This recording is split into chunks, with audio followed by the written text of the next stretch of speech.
तो ये वर्कशीट है क्लास 10th के लिए 9-10 स्टूडेंट्स के लिए। Ready? Question number 1, option number लिखना है आपको, अपने पेन पेपर ले लीजिए।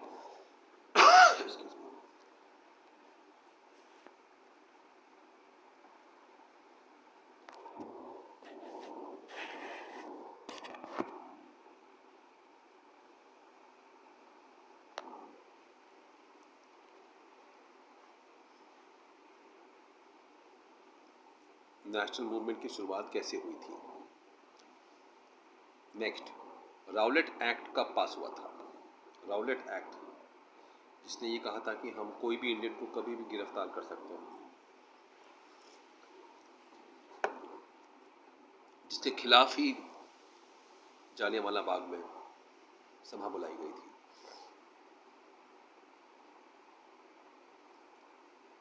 कब पास हुआ था? कमॉन, ये आपको इनफ हिंट दे दिया गया है, आराम से सोच के बताइए, आपको काफ़ी वक्त दिया जा रहा है। वेस्टर्न घाट्स में जो फॉरेस्ट्स हैं वो किस टाइप के? हर क्वेश्चन के लिए आपको 30 से 40 सेकेंड्स का टाइम दिया जाएगा।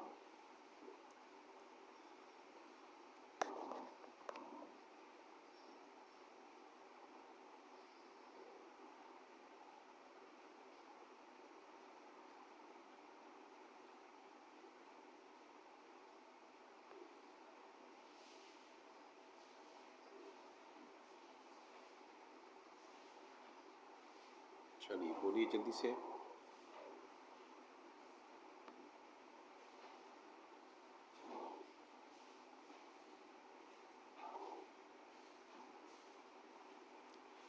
The major challenge faced by Indian agriculture, Indian agriculture की मेन प्रॉब्लम क्या है? मेन इशू क्या है इंडियन एग्रीकल्चर का? है तो सारे के सारे, लेकिन मेजर क्या है?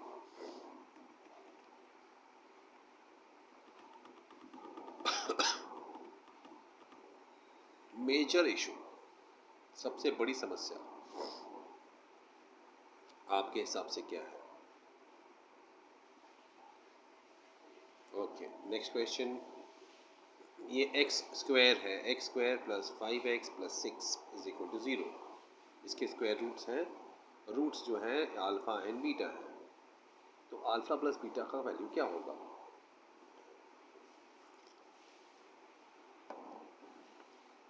कोई भी इक्वेशन का स्क्वायर रूट है, जो रूट्स होते हैं क्वाड्रेटिक इक्वेशन के, उसके रूट्स का एडिशन क्या होता है?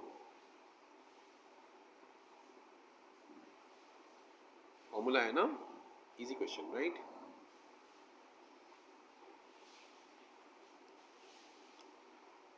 मैं कुछ टाइम दे रहा हूँ आपको एक्स्ट्रा, ताकि आप मल्टीप्लाई कर सकें, कैलकुलेट कर सकें।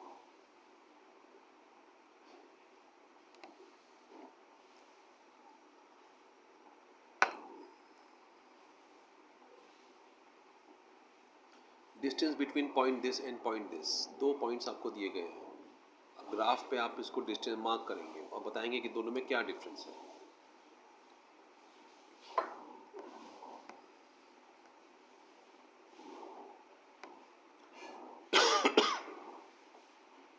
इसको आप ग्राफ से भी कर सकते हैं, फॉर्मूला है उससे भी कर सकते हैं।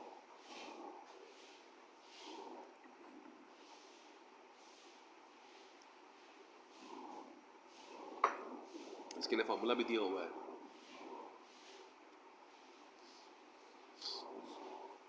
ट्राई करिए।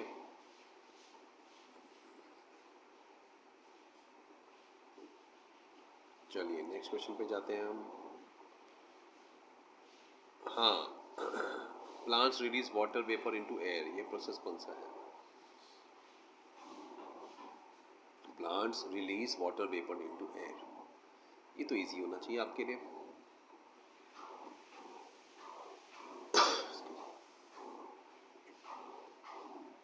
Respiration, photosynthesis, transpiration, evaporation. Confusion होता है लोगों को इस पे, इसलिए क्वेश्चन बनाया है कि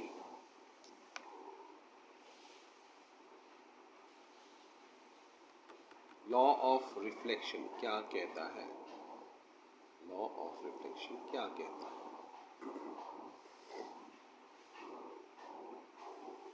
लॉ ऑफ रिक्यूरेशन क्या है?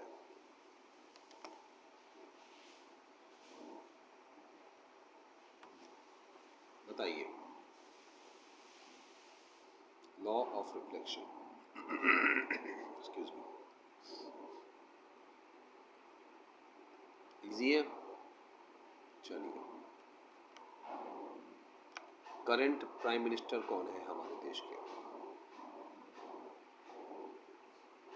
इस क्वेश्चन के लिए मैं आपको 10 सेकंड दे सकता हूँ, वो भी ज़्यादा हो गया है ना।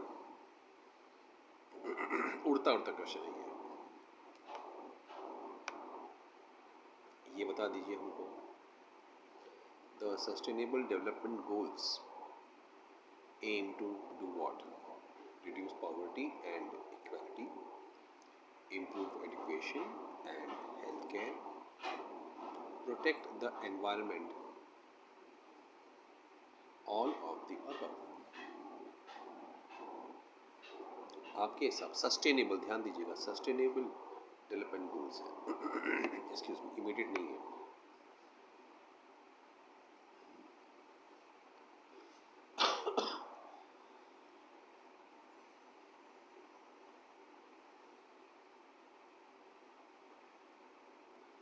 नेशनल एंथम के बारे में क्वेश्चन है, कौन सा है हमारा नेशनल एंथम? 5 सेकेंड क्वेश्चन है ना। The Indian state with the highest literacy, आ रहा है क्वेश्चन, सबसे ज़्यादा पढ़ाई का लेवल, कि जहाँ पे लोग साक्षर हैं, पढ़ाई नहीं कि रीड कर पाते हैं, एक दो लाइन रीड कर पाते हैं कम से कम, इतने तो पढ़े लिखे हैं, बोर्ड पे क्या लिखा है रीड कर लेंगे। सबसे ज़्यादा ये बहुत फेमस क्वेश्चन था 10 साल पहले, 20 साल पहले, लेकिन आज की जनरेशन को देखते हैं आंसर आता है कि नहीं।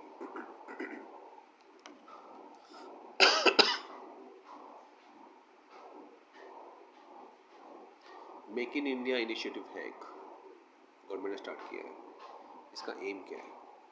Promote foreign investment in India, encourage domestic manufacturing, improve infrastructure development in India, enhance skill development in India. Excuse me, ध्यान से पढ़िएगा क्वेश्चंस को, ऑप्शंस को पढ़िएगा ध्यान से। क्वेश्चन इजी है, गलती मत कर देना आप।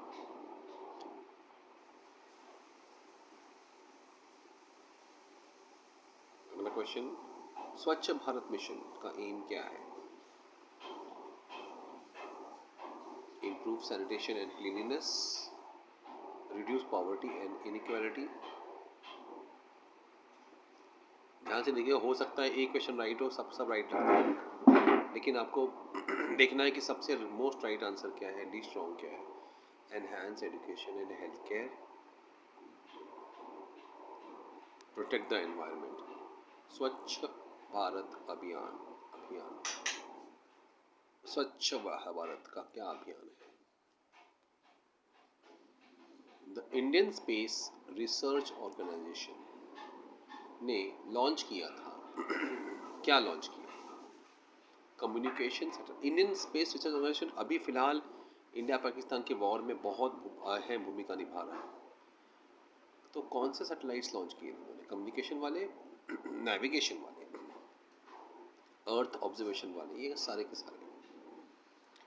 इंडियन स्पेस रिसर्च ऑर्गेनाइजेशन ने अभी अभी जो मिसाइल्स डाले थे पाकिस्तान ने भारत के शहरों पर, 50 के आसपास, एक एक को तहस नहस कर दिया। और एक मिसाइल को तहस नहस करने के लिए बताते हैं कि कुछ 10 करोड़ का खर्चा आता है। इतना खर्चा, इतना महंगा, उसमें इसरो का भी हाथ है। Next question, right to education कब शुरू हुआ था? राइट टू एजुकेशन एक्ट कब लागू हुआ था कि जिसमें गरीब बच्चों को भी स्कूल में, महंगे महंगे स्कूल में एडमिशन मिलता है, उनको फीस नहीं भरनी पड़ती। हाँ, ये बेटी बचाओ बेटी पढ़ाओ स्कीम का एम क्या है? Promote girl child education, improve maternal health, reduce infant mortality, तीनों इम्पोर्टेंट है ना, ऑल द अबव।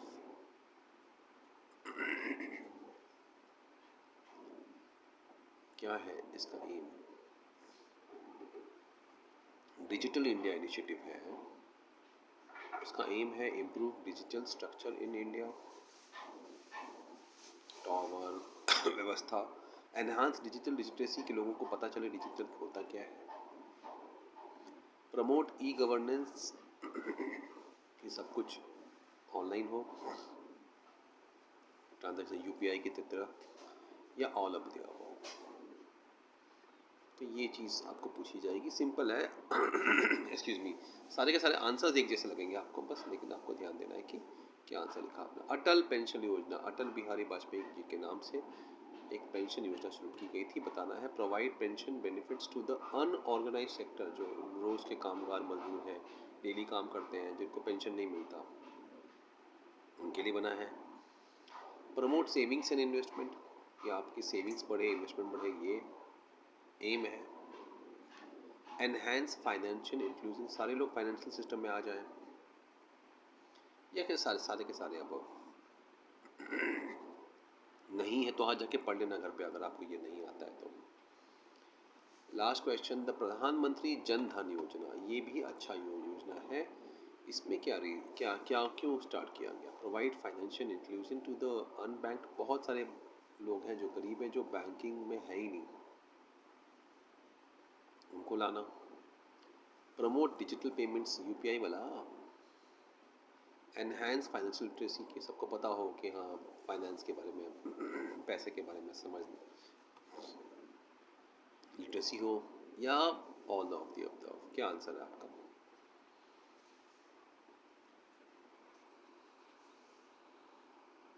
चलिए, ऑल द बेस्ट। जो आंसर्स नहीं आते आज ही जाके उसको पढ़िए, रीड करिए, बिकॉज 9th 10th में आपको ये पढ़ना ज़रूरी है। जय हिंद।